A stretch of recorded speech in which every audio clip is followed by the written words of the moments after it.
एकीकडे जरांगे पाटलांनी मुंबईमध्ये आमरण उपोषणाची घोषणा केलेली आहे, तर सुप्रीम कोर्टामधून आशा निर्माण झाली. क्युरेटिव्ह पिटिशन सुप्रीम कोर्टाने स्वीकारलेली आहे.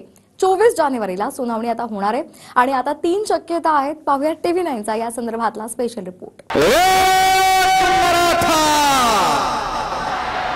अखेर सुप्रीम कोर्टाने मराठा आरक्षणावर क्युरेटिव्ह पिटिशन स्वीकारली आणि रद्द झालेलं आरक्षण पुन्हा जिवंत होण्याची आशाही तयार झाली.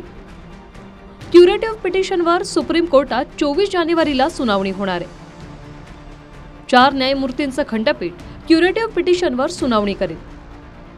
या 4 न्यायमूर्तींमध्ये स्वतः सरन्यायाधीश DY चंद्रचूड आहेत, न्यायमूर्ती संजय कौल, न्यायमूर्ती संजीव खन्ना आणि न्यायमूर्ती BR गवई आहेत.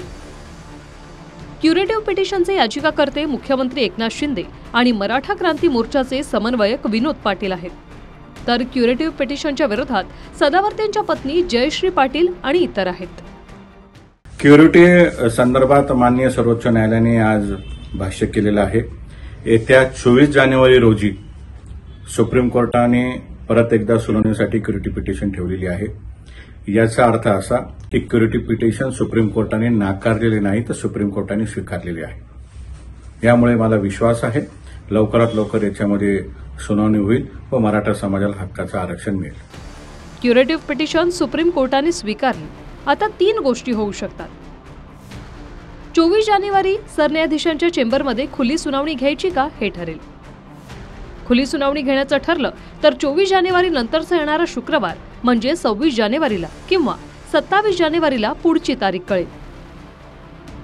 दुसरी शक्यता आहे सरन्यायाधीश चेंबरमध्ये महाराष्ट्र सरकारला अर्थात मुख्यमंत्री शिंदे आणि याचिकाकर्ते विनोद पाटलांना आरक्षणासाठी अपवादात्मक स्थिती दाखवा असं सांगितलं जाऊ शकतं.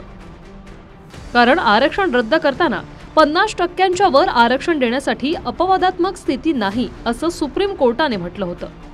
अपवादात्मक स्थितीबद्दल विचारणा झाली तर लिखितमध्ये अहवाल सादर करावा लागेल. ते काम प्रत्यक्षात मागासवर्ग आयोगाद्वारे सरकारनं सुरूच केलेलं आहे. तिसरी शक्यता आहे 24 जानेवारीला सुनावणीतच टक्केवारी कमी जास्त करून मराठ्यांच्या आरक्षणाला हिरवा कंदीलही दिला जाऊ शकतो.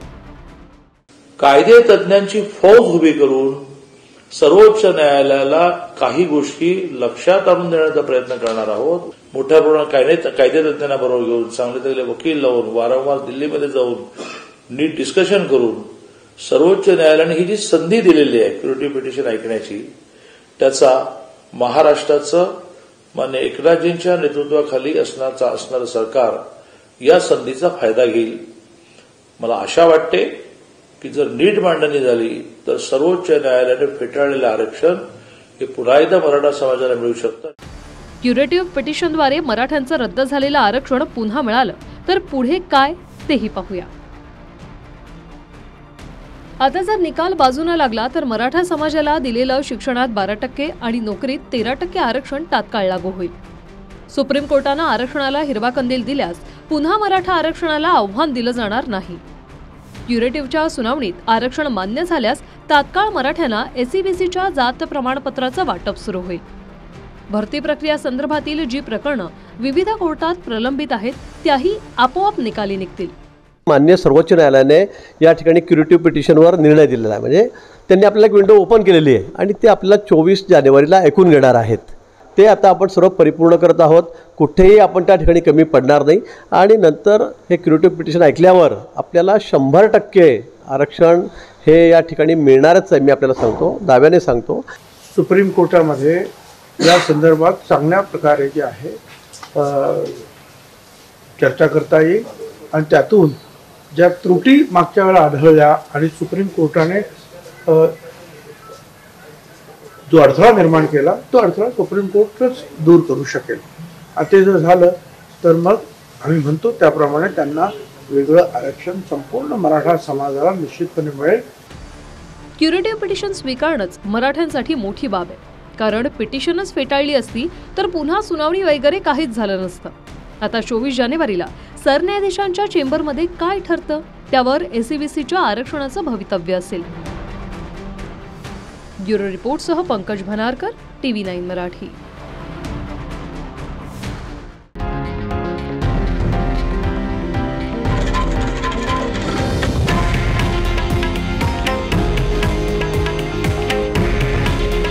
हे आहे देशातील नंबर 1 न्यूज नेटवर्क आणि आपण पाहत आहात TV9 मराठी.